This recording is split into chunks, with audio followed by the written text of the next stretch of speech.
On est pionnier parce qu'on pense que l'innovation n'est pas l'apanage du nouveau monde décentralisé, renouvelable.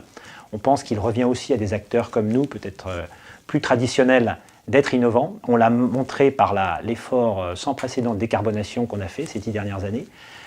Nous portons l'effort le plus important dans l'industrie française par rapport à notre taille, avec 7,5% de l'effort national. Ce qui veut dire que concrètement, on avait 0% de production gaz et renouvelable il y a 10 ans. Aujourd'hui, c'est plus de 50% de notre production. C'est considérable.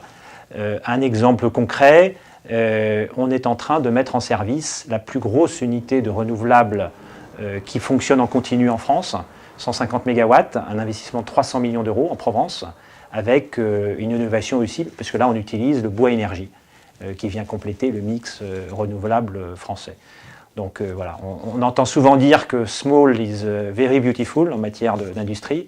Nous on dit que big is sometimes quite useful. Alors, Uniper est la filiale d'un groupe énergétique allemand. C'est aussi l'héritage de Charbonnages de France, donc une entreprise avec un passé, un ancrage industriel et social dans les bassins miniers français. Et cette appartenance et cet héritage sont le point de départ de notre transformation. Cette transformation, de quoi s'agit-il?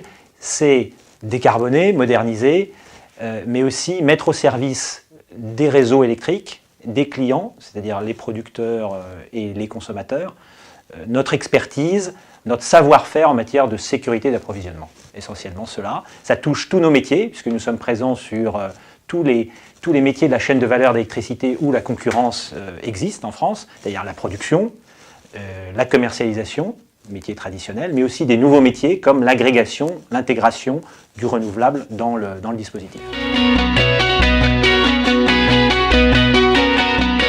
Alors l'impact sur nos clients, il doit se traduire dans la valeur qu'on leur apporte. La valeur, c'est d'abord le prix, la compétitivité, mais c'est aussi la fiabilité, la souplesse, la réactivité, la simplicité face à des enjeux comme la complexité de la réglementation. Vous avez 3 exemples. Comprendre le dispositif ARENH aujourd'hui, qui manque de visibilité, c'est clé. Nous poussons pour avoir plus de visibilité, mais nous savons tous qu'il y a une grande incertitude à ce sujet. Autre exemple, les certificats d'économie d'énergie. Nous appelons de nos voeux la formation d'un prix de référence qui n'existe pas aujourd'hui. Nous demandons également que les grands clients industriels auxquels les quotas sont applicables, redevables du système ETS, puissent aussi être des producteurs de C2E avec des opérations. Et puis dans le stockage de gaz, nous appelons aussi de nos voeux la mise en place d'une réglementation de la fameuse réforme qui vient très vite. Et nous nous réjouissons à ce titre du projet de loi dit Hulot qui va être mis en œuvre, nous espérons, rapidement avec des ordonnances. Et ça, ce n'est pas le fruit du hasard, c'est une expérience, c'est plus de 17 ans maintenant de fourniture aux grands clients industriels, donc depuis 2000, et depuis 5 ans aux PME, PMI. Voilà. Et donc ça fait de nous un acteur de référence qui va, sur ce segment grand client et PME, PMI, être le challenger de l'opérateur historique en 2018 avec plus de 18 TWh de volume vendu.